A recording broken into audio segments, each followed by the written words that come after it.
Alright, good morning. This is the Lana and Packle show. I am Packle. That one over there is Lana. How you doing? Hello. Hello. It's been a while. This is my long work week, so I don't have the time I normally do. But not much going on, so I figured we'd do this real quick. We have a deadline today, so that should speed along the proceedings.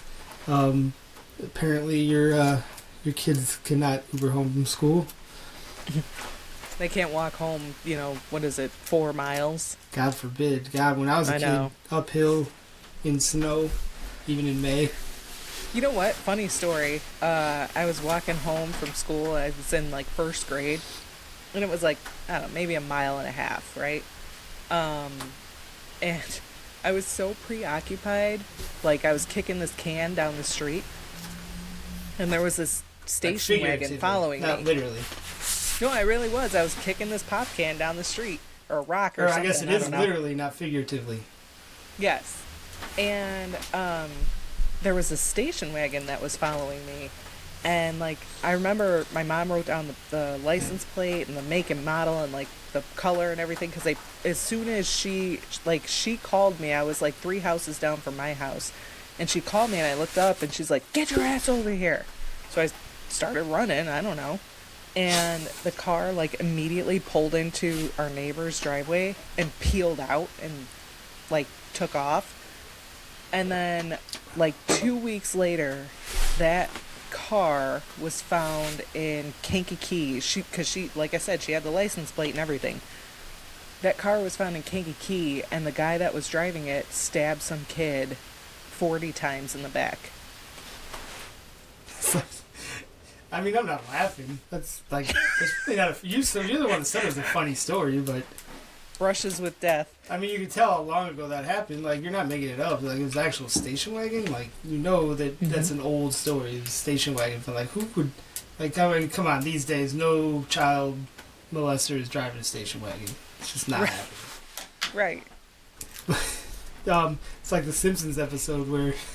The stranger offers him candy and he says no and runs away, and then he looks in the paper that somebody got free candy or free ice cream for life or whatever it is. I wish I had the quote. And he goes, "Aw, I could have been murdered.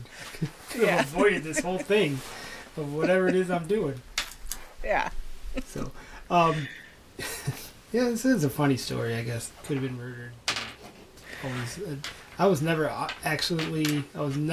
almost abducted that I recall. Maybe I was, and I just didn't know it. I mean, that was the first time that I can remember. Was that in almost Joliet being by abducted. any chance? Was that by that place where I almost got shot? It wasn't. Oh, because then I would expect it. Gotta have your head on a swivel if you're over there. Maybe the guy was from Joliet. I promise you, he was from that same block within that 2-house radius of wherever the hell I was. You're so scared. Never been more scared in my life. I didn't know what was going on then. I've never been to. The only time I've ever been to Joliet. The last time. You can tell you've never almost been abducted.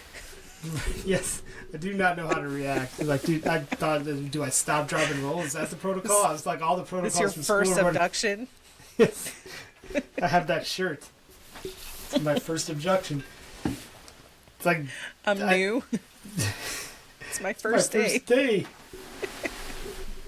It's the stupid, again, I told you, Guthrie, her abduction. Yeah. I told you that had a shelf life. Nobody cares now. She's clearly either dead or the whole thing is a setup. And there's something way more to the story than any of us know or will ever know. It's oh yeah, well, yeah, the old lady, we haven't found her. That's it. It just goes away. It's even the airplane that disappeared 11 years ago, the Malaysian airplane. That no longer shelf life. I still read. I still search They found Twitter. that plane. They did not. I thought they did. No, they've never found it. They found bits and pieces supposedly here and there, but you saw the video.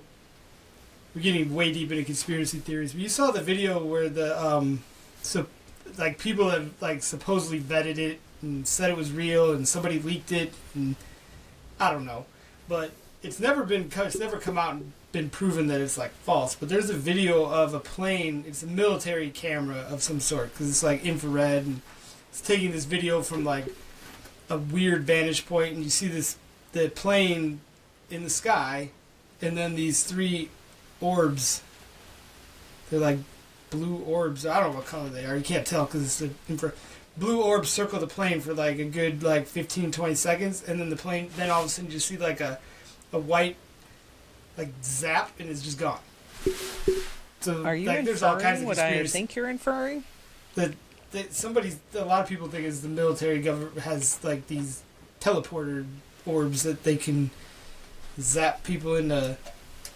I don't know. Google it. Just I can't get into it. But there's a couple of different versions. There's a regular version of like you see the plane, you can see the orbs, and then there's like an infrared version that's the same video but it's a little closer, but it's in like infrared, so you see the heat glows and all that stuff. It is literally just these orbs, like 3 orbs, just circling the plane in like a. I can't explain it, but they're literally orbs, and then it's like just all of a sudden everything goes like you see this little like. It looks fake, but like nobody has been able to prove that it's a fake video. Like so, like I don't think they don't know who leaked it or I don't where it came from, but it's been claimed that somebody in the military had it and leaked it, and they did something with that plane. There were a bunch of. You can read in the conspiracy. At that point, you don't know what it's for. It's like, what was the conspiracy about? But there was like some scientists on that plane that had like know how to do like computer. Whatever they do, that could have had some of that technology, and they didn't want it to get to wherever it was going to get to, so they zapped them. I don't know where, but see, I don't know where it goes. Like nobody can say, what did we zap it for? Okay, listen. I didn't think we were going to go down the conspiracy theory hole today, but I'm not a conspiracy theorist. Just certain things that I like to like. I don't believe there's any conspiracy behind 9/11. Like, I feel like that actually happened. Because that's where I was just going. Oh, okay. Go. Have you ever seen the Loose Change video? No. Not that I'm aware of. Loose Change is a documentary that kind of goes in depth as to like who made money off of 9/11 and follows all the conspiracies behind that. They have a theory that one of the planes like just vanished, and the people that were on it were hired actors, just kind of like Sandy Hook, which again, I don't believe these are things that I hear. These are not things that can be corroborated. Everything. I think 9/11 was an inside job, 100%. I won't say an inside. I'll never say it's an inside job. If you want to have an argument with me and tell me that people kind of knew it was going to happen and maybe didn't do, they kind of let it happen maybe. I can listen to that argument, but I just don't think it was an inside job. I don't see the point of it. But a lot of people got rich off of that. Yeah. Oh, I'm sure people get rich off of every tragedy. It's like tragedy makes people rich. It's just like my job. Like disaster, you root for disasters because that's when you make your money. Sales go up. Especially a place like where I work. Like natural disasters are liquid gold when it comes to the type of business that we do. They found out that biological disasters are liquid gold too. So COVID was that store made money hand over fist during COVID. Did that too. Yep. Because the problem with COVID was there weren't a lot of places open, so some of those people were just coming in. They had nothing else to do. Like I get out of the house, like I'm stir crazy. What's open where I don't have like regulations and everything. Like What store were you at during COVID? Orland. Were you? Mm-hmm. Yep. I'd only been there for like. I got hired in May, and then COVID was that next January, February, so I'd barely been there a year. But yeah, I mean, it was... Nobody else had anything to do. I think we enforced the mask policy for a very, very, very short period of time. Like, I'm talking days, and then they were like, you can't enforce it. If they don't want to wear it, you can't tell them not to come in. So people would just come there and be like the old self and, reminisce about the good times when they used to be able to get in a car without a mask. I still see people driving with masks in cars. Like, who are you protecting? The car? Coming up on the shutdown anniversary. Are we? Yeah, in March. It was in March. Because it was right before March Madness, because I had plans to go to a hotel for March Madness, and that all fucking got shut down. I believe it was the 15th, right? You would have the date before I would. But yes, it was somewhere in the middle of March. And that's when everything shut down at that point. So, but yeah, so, alright, I don't want to, enough of my conspiracy theories in that road. I have other. The only two I like are the one I talked about, the Malaysian airline, and then there's I guess I like airline conspiracies. There was another plane. I don't know if you remember. Might have been too young for it. There's a plane that flew out of New York, and it crashed like right outside of the Atlantic. I should know the name of the flight because I Google, I read about it all the time. It was flying out of New York. It was going to London, I believe. And it crashed out in the Atlantic, like not too many miles offshore. But there's a lot of... nobody ever really proved how it crashed. And then there's a whole bunch of witnesses and things that say they saw something like go up and hit the plane and blow it up. And there was like documented the U.S. was doing war games out there. So there's like, did they accidentally fuck up and shoot the plane down? That's there's a lot of stories on that. I'll come back the next podcast with more information on that, so we actually talk about it if you want to get into it. I feel like that goes back to 9/11 too, because that was it Shankstown, whatever it was, Pennsylvania, just disintegrated and doesn't exist. Gone. Yep. And the same thing with the one that hit the Pentagon, gone. And no video. Not a fucking trace. Like the most protected, besides the White House, the most protected building in the country has only choppy animation of a plane flying into it. Mm-hmm. Yeah, that never made any sense to me either. So if you really want to get into that, I'll come with some more information next time. But what I really want to talk about, which is interesting to absolutely nobody except me, is the Bears Stadium thing. So obviously we're in the same exact place we were last week, the week before. Nothing has been decided, right? But it has gotten so... it has gotten into my craw. Is that still a thing? Can you say that? Dug into my craw. I don't know. The whole back and forth between Indiana and Illinois, and it's gotten to the point where it's like, I hate the fact, like, oh, they can't move to Indiana. They would have to be the Indiana Bears. Look, I'm tired of arguing with like imbeciles who don't. First of all, the people who don't understand where the stadium they want to put in Hammond is. Hammond literally borders. It's a 4-mile border with the city. So there is a 4-mile long border where Hammond is here, and the city is here. It's a border. So you're literally the next town over. I understand that there's a state line there, and for some reason that's a magical barrier that nobody can cross, even though New York Jets and Giants both play in New Jersey, so it does happen. Somebody asked that on Facebook. They're like, are there any other teams that do this? Every other... Well, there's like, not a lot of teams that play in other states. Like, I'll vouch for that, but the biggest city that has 2 teams literally plays in another state. They play in New Jersey, and it's actually where they play in New Jersey technically is a little bit further away from the New York City limits than this would be. Like the stadium where they want to put it, I think is like 4, maybe 5 miles from actually the city limits of Chicago. Now that's the southeast side. It's a good 25-minute drive from Soldier Field. It's like 15 miles, so 25 minutes depending on how you go there. So it's not that far. But then I'm arguing with people want to. Well, what are they going to do with Hallis Hall? I don't know, nothing. Like, well, they can't go to Indiana. What does it matter? You're talking 15 extra miles. They don't use Soldier Field other than to just show up there and play a game. Nothing goes on there. What does Hallis Hall have to do with anything?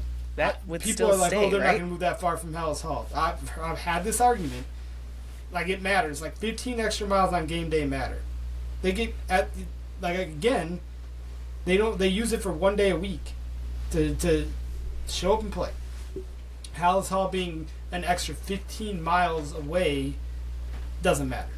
So that's an irrelevant point to it. The other thing is, it's like, to be fair, like, I try to look at both sides of the argument. Like, if you looked at a map, demographic of where the Soldier Field or the Bears season ticket holders are, the majority of them are probably closer to Arlington Heights, right? And everybody's like, oh, those season ticket holders aren't going to drive to Indiana. Okay.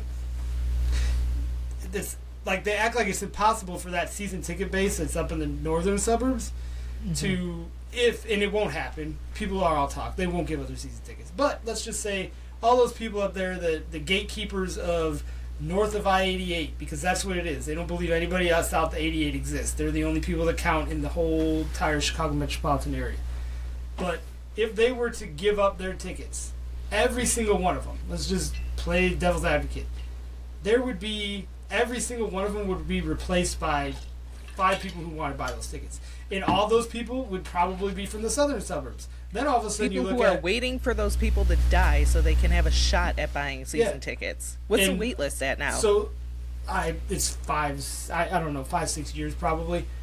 But all that would do is the people that live down here, northwest Indiana, in the southern suburbs especially, would buy those tickets up. Then your season ticket base is here. That's all that'll happen. The season ticket base, if anything, would just transfer to a slightly different part of the metropolis area. That's it. You'd have more people. Like, everybody I've talked to, I know, like, one of the people I work with is a season ticket holder. Lives in Orland. I said, what does it matter? He's like, I really hope they move to Indiana. It'd be so much easier for me. So, why would if he's that, anybody south of 80 would love it. It'd be an easy drive in. So, and then who's the a other season thing ticket about holder? Huh? John. Who's a season? John Morris? Mm-hmm. Yeah. What? Yeah, he has season tickets. Why didn't I know that? I just found out this year. Maybe it's first year he's had it, but I know he is because we talked about it. I said, how does that stadium affect you? He's like, I love it. Let's go break his legs for not offering that information sooner. We probably could have got it. Like, last year was not the year to get it. Yeah, I found that out this year, so I didn't know. Maybe it's first year, but anyways. And then the other problem with it, the other thing that I'm tired of hearing is everybody says there's no money in Northwest Indiana. There is. There's where they want to build the stadium is an older area, right? It's not, there isn't a lot of money there, to be honest. It's a smaller per capita residential household there, whatever I'm trying to say. You drive 10 miles south, you drive 10 miles southeast, you drive 15 miles east, there's a lot of money. There's plenty of neighborhoods that are brand new. Everybody from Illinois that lives anywhere close to the border of Indiana is moving, especially anybody in Cook County is moving to Indiana. Just drive through a brand new neighborhood somewhere in the Lake County, Indiana, south of 80, over to Porter County, and you'll see how many Illinois license plates are in those neighborhoods. They just haven't got around to changing their plates. So the whole thing about Indiana has no money, it's poor, I'm tired of hearing that. Like, you hear, and then that they can't, there's nothing around that. Yeah, there isn't. There really isn't, but they'll build stuff around it. That's the whole point. Like, I don't think there's probably not as much room as there is in Arlington Heights. Like, they could build whatever they want. That's big plot of land. Like, Hammond they'd have to knock down some things, but I don't think Hammond would have a problem with it. And then the last argument that I'll rebuff is the fact that nobody would want to go to that area. The air quality is crap. You can't breathe there. There's refineries. All that's true as far as the refineries being there. But you can 300,000 people a year go to Pierogi Fest, and people fly in for Pierogi Fest. It's a national attraction. 300,000 people a year don't seem to have any issue coming into Whiting. The Pierogi Fest is literally blocks away from where that stadium is going to be. It's in Whiting, but it's right down the street. Um, right there at Wolf Lake, where they want to build a stadium, if you don't know, they have a big giant. They built a band shell there. They have a summer concert series in August. I think it's in August. You cannot find you. I've been to it, and it is packed, wall to wall people, and there's nowhere to park, which doesn't really help with the stadium. But it's not meant like they draw people. They've had Limp Bizkit, Ludacris was there. They get good acts. It's not like cover bands there, and it's like I think it's 3-4 days, like a Thursday, Friday, Saturday, Sunday probably, and they draw a ton of people there, so nobody has a problem going there, and it's safe. There hasn't been any major issues at those concerts. It's a big thing, so people come from all around for that. Pierogi Fest is literally a national draw. People come for that, so I don't understand like if you plopped a stadium down there and built around it and put the infrastructure there, people are gonna come. Nobody's not gonna go to a Bears game because it's in Hammond, 15 miles southeast of where the stadium is now. There's really nothing to do around Soldier Field if you think about it. Like, have you ever been to a Bears game? Two. Were you old enough to go to a bar? Where is there a bar that you don't have Nowhere. to walk like blocks to? It's not terribly far. Also, so just for reference in conjunction with that, we went. So obviously, I've talked about it before. We went to the NFC Championship game versus Green Bay. Yeah. And the one where Cutler. We took the train down, and then to me, it's nothing to walk over there, but I went with my parents and my uncle, and my parents are not in the greatest health, and it was hard for my mom to walk over there. We could have taken a cab, but that would have taken us 2 hours. You know what I mean? Right. It was easier at that point to just walk and that was a nightmare. That sucked too. That was a 45-minute walk for I think we had to go a mile or a mile and a half, 2 miles or something. It was ridiculous. And then you got to walk, through the whole, you've been there, Yeah, it's not easy to get to. Soldier Field's not convenient. They have big parking lots so you can tailgate and stuff like that, so I get that, but do you think they're going to build a stadium and not have any parking lots to tailgate in? They'll find the room, they'll build it. Whether it's in Arlington Heights or Hammond, it doesn't matter. It's it's going to be the same thing. And my thing is okay, have you been to Miller Park? I have whatever not. It's called now. I've never been there. Okay, so buy it. Never been there. If you go to Milwaukee, you can go to any bar, okay? And any bar in Milwaukee has a short bus that will shuttle you into Miller Park. And then you just get on any bus to go back to any bar and then just Uber from there. It is so convenient, and I've taken the shuttle to Wrigley from Irving Park Road. I've never done that. That was a fucking nightmare. Okay? It takes too long. It's completely not convenient. I'd rather just pay for parking. I'd rather just take the train. Well, but I went with Mario. You get off right there. Right, I went with Mario and he wouldn't take the train, so but I mean there's none of that for Soldier Field, not that I know of. I mean, I've seen shuttles to Wrigley, but those are all garbage. They're not like how they are in Milwaukee. Right. Yeah, I don't they're not first of all, the stadium's going to be in a dome, so it's a completely different atmosphere. So you whether you tailgate or not, you're going to be literally going inside.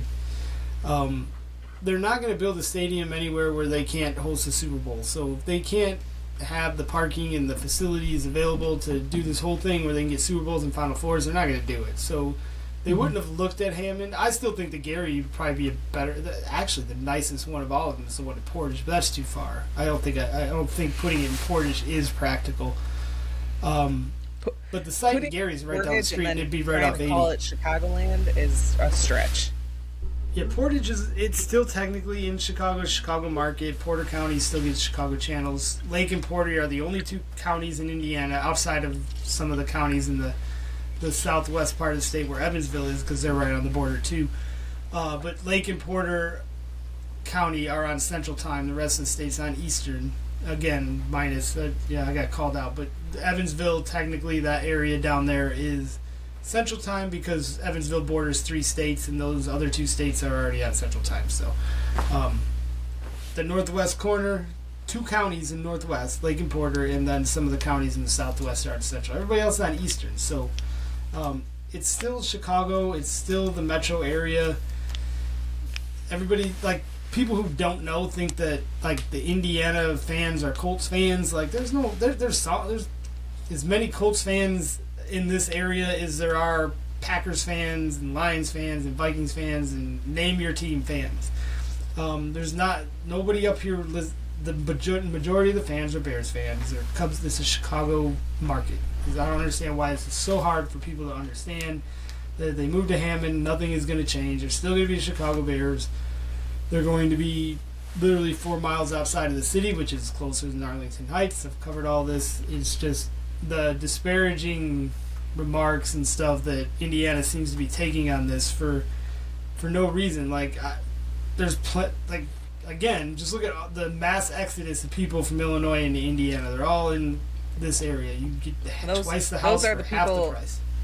Those are the people who don't care that if the Bears move to Indiana. Yeah, those people don't care. I get it. Yeah, the only people that are, like, still proud to be from Illinois are the people that are like, don't go to Indiana, don't go to Arlington Heights. But it's the gatekeeping. What about Soldiers Field? The Bears are going to lose all these fans because all their season ticket holders aren't going to want to go there, and yeah, they will. Just because it might be a little more inconvenient for you doesn't mean it's not going to be more convenient for others. Like, Bears fans exist south of I-88. It just is. I don't know why that is the area that only counts when it comes to it, but I'm tired of that. So they'll be fine wherever they go, but they really do need to make a decision. It's like Indiana's pretty much passed everything that they could pass at this point, so there's nothing else for Indiana to do. Again, if the Bears really wanted to go to Indiana, I think they would have been like, okay, you guys pass it, we're coming. That would have happened yesterday. It would have happened the day before. So they're obviously waiting for Illinois to get everything, but I don't put it past Illinois to screw it up at this point. Like, they didn't even vote yesterday, which before the session ended. So now you got to wait till I think the 18th of March before they come back in and they'll vote, and that's fine. They'll probably vote for it, but I know the city is still. Some of the lawmakers in the city might hold up that bill because they want they say the Bears owe the city $100 million, and they want that from their, like, whatever it is, to pay off the leases for Soldier Field. But the problem is the Bears technically have paid off their debt part of it. The rest of it is because the city, like, refinanced what was left, and now they owe more. But the Bears didn't do that. The city did. The Bears don't own that field. The Bears paid off what they were obligated to pay off. Whatever that bill was, the Bears have paid their bill. So for the city to ask the Bears to pay the rest of that debt is not fair. The Bears further convincing them to stay, right? The Bears would have gladly stayed. He did not want to leave the city. There's nowhere to put the stadium, first of all, because the park district, the Friends of the Park aren't going to let them build anywhere. I mean, they could have had the George Lucas Museum wanted to come to Chicago and build in that museum property, and the Friends of the Park said no, they wouldn't let them.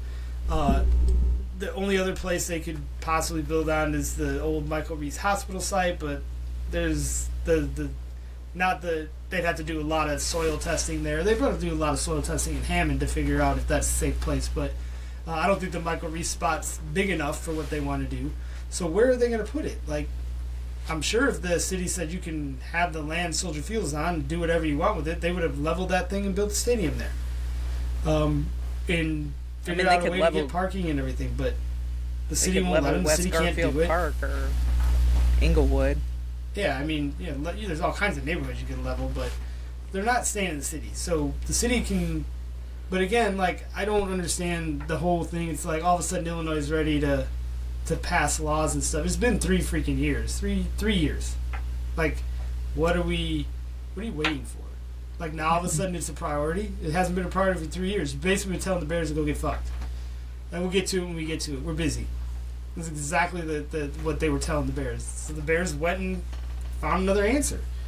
So they have it in their back pocket, and they'll do everything they can to let Illinois figure it out. But at some point, Illinois is going to fuck around too much, and Bears will be like, "Look, we've given you guys 3 years plus now, and you can't figure it out. And all we're asking for is infrastructure help, and you don't want our $2 billion.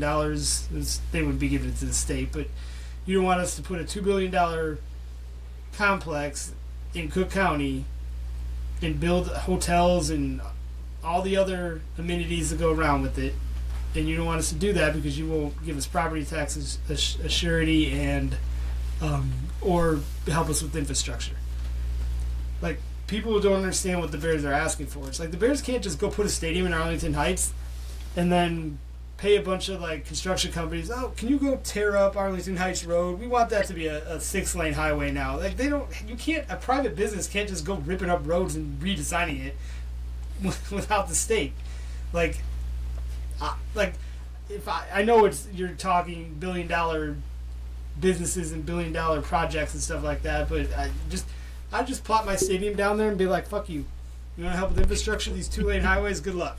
Your whole town's screwed now. Nobody can move anywhere on game days and every other event that we hold there because now we're going to have concerts every night and we're going to do all this other stuff. And you guys didn't want to help with infrastructure? Well, okay. Good luck. 2-lane highways coming in and out, one road. This is all we got. Get to us how you can." But they won't do that because that doesn't make any sense for anybody. But that's basically what the whole argument is over. It's like, in the property taxes that they're trying to avoid is like ridiculous amounts of money that they would save over the years of the thing. It's like hundreds of millions of dollars that they could end up paying in property tax that they're just trying to avoid. And it does, as an Illinois resident, it does bother me that they can be like, "Oh, freeze our property taxes where they are." Meanwhile, my property taxes increases 10 times every 2 years, right? Mm-hmm. I can't be like, "Can you help me with can I get some property tax surety here? Maybe I should ask for infrastructure help. Can you build a train here? I can save some money on gas. I'll just hop on the train. It just comes right to my house." Well, then they can't tax you on gas. But that's my rant on the Bears Stadium. I know we got to try to speed it up. I do have another rant. Go for it. Since our podcast generally, first of all, we got to start. We got to get some advertisers here. So I have two things. We need advertisers so we can break up these segments with like actual ads. Like, I'm fine with reading some ads. But anyways, some of my favorite Dunkin' Donuts over on Calumet Avenue, right? I've already had my rant about they got rid of the energy drinks and whatnot. So I don't go there very often anymore. Usually, like the week where I have a bunch of mid shifts where I start at like 9 a.m. So like I get up and I'll stop there and grab some bacon, right? So I stopped there Monday or Tuesday, whatever day it was, and ordered my sack of bacon, and I pulled through, and like I always do, I place the order on the app, and I walk up the drive-through, and I'm like, "Pick up for Heather." And he's like, "No drink." It's like, no drink. And he goes, "Why?" Like, I'm like, I make up a story. I'm like, I can't drink that stuff anymore. I'm like, I'm not supposed to, whatever. I would still drink it. I'm not lying. He's like, "We got new energy drink. It's a black cherry something or another." And I'm like, "Nah," I said, "I'm good. I'm good." Like, I'm holding up the drive-thru line arguing with this guy. He's like, I'll give you sample. So I pull up to the thing and he hands me my bacon. You're keeping his doors open. No, I'm not. That Dunkin' Donuts is freaking wall-to-wall people. It ain't me keeping that business open. But he gave me a sample of this. I don't know. Put it in a little styrofoam cup and let me have it. It's like, "All right, thanks. I'll drink it." But first of all, so I went back and looked. It's not on your app. So if I can't get it on the app, I'm sorry. I'm too complacent. I'm not pulling through your drive-thru and spitting out an order. I'd like to just say who I am, and I'm coming through to pick it up. So get it on your app, and I'll think about ordering it, but I'm not going to order it in line. I cuss and scream at the people who can't get their orders spit out through the drive-thru as it is. So I don't want to be one of those people. Because I don't even know what I'm asking for. But it was nice of them to give me a sample, so I feel like they're really trying to make me come back. I haven't left. I think that you should go in there and establish like some kind of shorthand language, like a with 4-digit code. Yes, something. That way you're not order Heather number anymore. 6462. That could be my order. Because it's basically the same order every time. It's like either I just only go there now to grab a sack of bacon, a little pouch of bacon. I have a bacon in my drink. And then he just maybe I'll go in there.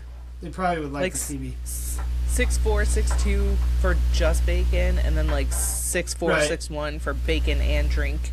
Sort of like when I set the codes, and if I'm being robbed, I like just change the last number by 1 so the police know that I'm being robbed. But yeah, so the Munster Dunkin' Donuts, they are doing everything they can. I appreciate their efforts to sell me a terrible for me energy drink every day. But we'll move on to that.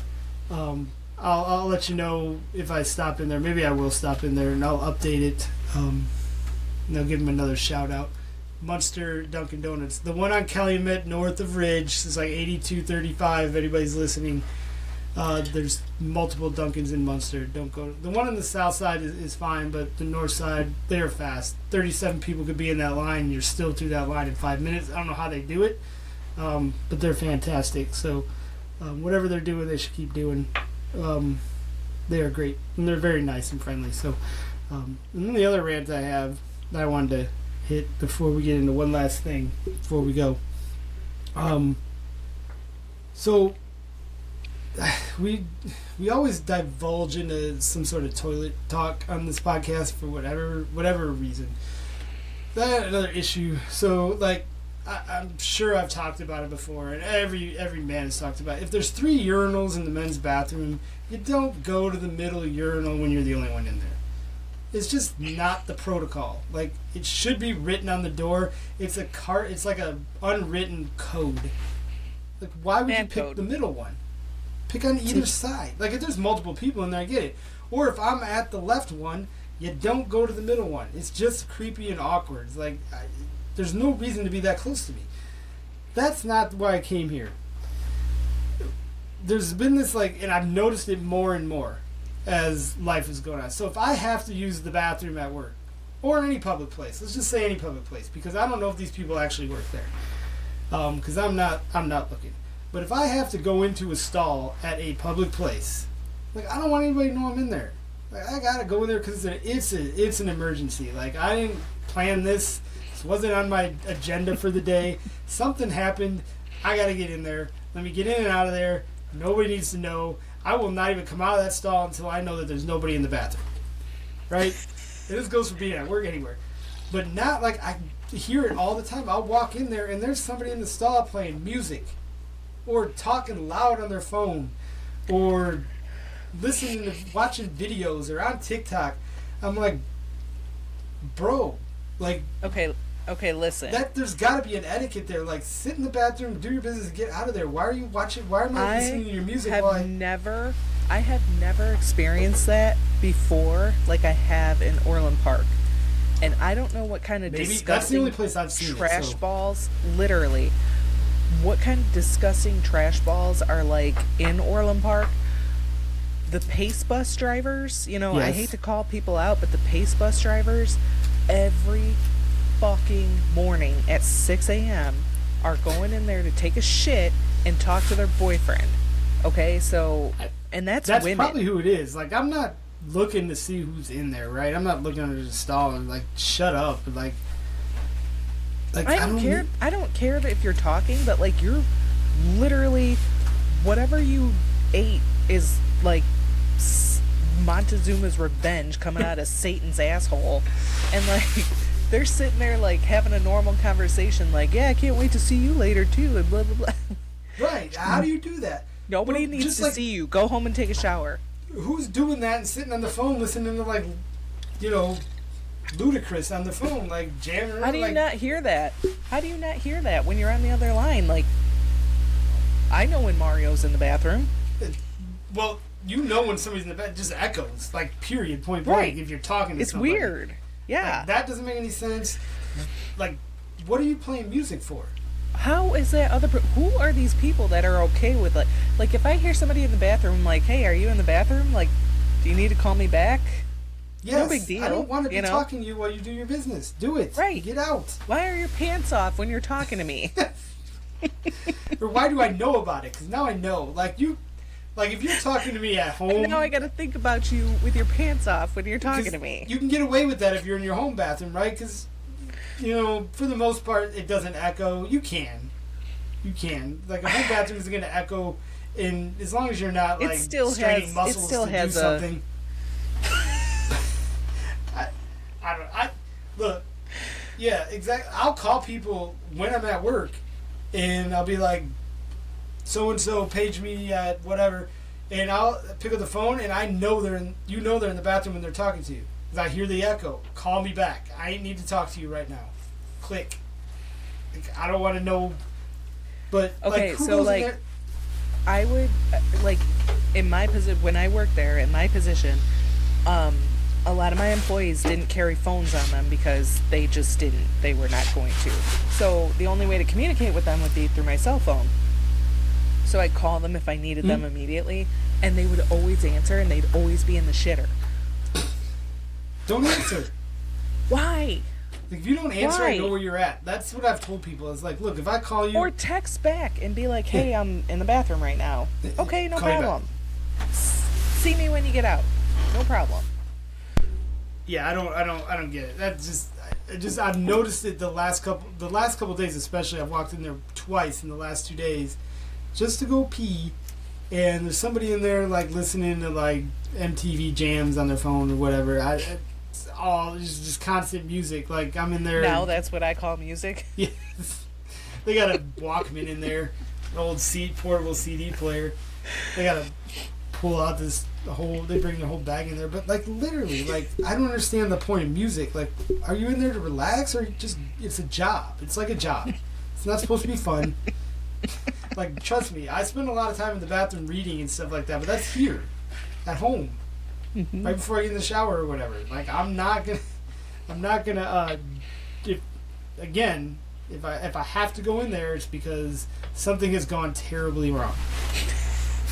That's the reason I'm going in the stalls. I'm not going in there to have a drink. Like, I feel like people setting up tables in there and they're like eating their chips and snacks. Like, and I've seen bags of chips in a stall. There was a lady at New Lenox that faithfully ate her lunch in the bathroom, and I'm like, other people's bare naked buttholes are like not very far from your lunch. I mean, that could be true in the break room. They're as close. You don't know what happens in there. I take my chances. All right, so we should have now again, if we had installed bidets in all those, different story. I may go in there for a few minutes and enjoy that, but we do not have bidets. We barely have seats that come down. That's it. There's no reason to go in there unless you have to. And then so we do have to wrap up pretty soon, so you can go get your kids. We have a few minutes. Do you want to hear the email that I sent Utz? I do. I know we are still the anti-Utz family podcast. We have not made amends with the Utz family. I don't know if the Utz family... Actually, I'm pretty sure the Utz family is unaware of us. But they will be soon. Until now. Yes.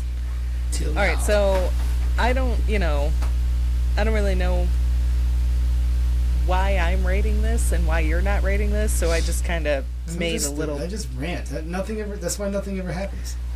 Well, that's, so this is my prelude to that, so don't take offense. It's just, it's a lot easier to bitch about something than it is to actually take action and get it fixed, because, then it's fixed. Then what?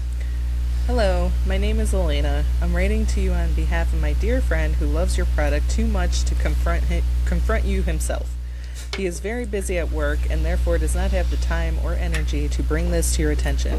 He also doesn't have access to a computer, apparently. Honestly, he's been complaining and just will not take the steps to reach out. My friend is a great purveyor of your Utz pub mix. However, in recent months, he has found that the cheese puff chip Cheetos, I put that in, you know, parentheses, and pretzels to, well, everything else in your mix ratio is grossly obtuse. You see, the man can buy Cheetos and pretzels anytime he wants, which in this case is never because they're perversely apparent in your mix. This may come as a shock, but no one is buying this mix for those two items. In fact, they're just cheap filler, likened to single-ply toilet paper. We gotta stop using double ply. We gotta go to single ply. Punch the wall. Unply the toilet paper. Now we both understand the force that must be driving this filler is likely cost. I think you will find that, like my friend, people will gladly pay more for a superior product. If needed, which it definitely won't be, anyone can add more Cheetos or pretzels on their own. The crime is ruining the sanctity of what makes the Utz the supreme choice of pub mix. At one point, my friend had filled 4 bowls of filler because he was not interested. Now, Utz is still charging the same price for this recipe that is clearly favoring... You want to add that in. Their pub mix I already sent it. Gone up. It's fine. Just gonna blame inflation or something. Still charging the same price for a recipe that is clearly favoring the Cheeto pretzel filler. I think the real question here is, how do you sleep at night? Next steps. Well, in order to correct these wrongs, we think it best for you to revisit the mix ratios from approximately 6 months ago. Call it a year ago to be on the safe side. This was when you were clearly hitting your stride, right before somebody's nepotistical nephew decided to enter into a financial greed contract with his cousin Bertie Madoff at the Cheetos factory and financed by Satan at the pretzel factory. Please feel free to contact us back at my provided email. We look forward to collaborating to bring justice and deliciousness back into your once impeccable pub mix. With utmost sincerity and honest respect, Elena Garcia. I use my maiden name because, Yeah, you don't want them coming after you. Yeah, no, I don't want them to cancel me. The Utz family has. Right. But I'll tell you, thank you for that letter. Let's get that out to the Utz family. We are not backing down. We are coming for you, Utz family. Coming right. We will not stand for this. And if you think we're scared away by Big Pretzel and Big Cheeto, we're not. So I don't know when you guys got in bed with each other, but we will sort this out, and we will get the Utz pub mix back to the way it should be for those of us. I know there's more of you out there. There's more Utz family, Utz pub mix fans out there that understand the horror that we've been put through for the last 6 months to a year. I don't know how long it's been. But even when Utz was good, they were still in bed with Big Pretzel. There's still way too many pretzels in there. But I was willing to sacrifice a couple bowls of pretzels for the rest of it. But now that they got the Cheetos in there, nope. We're going to get them. So they will be aware of us at some point down the road. But I know you got to get going before they call DCFS, leaving, sending an Uber. Are you ever going to come get your kid? DC. Come on, pick him up. Come on. All right. I'll see you probably later next week. We'll get into some sports that actually start happening as we get into March. So we're almost out of the abyss. Almost, but we'll get there. Almost. All right. I'll see you next week. We'll talk. All right. Sounds good. Bye. Peace out.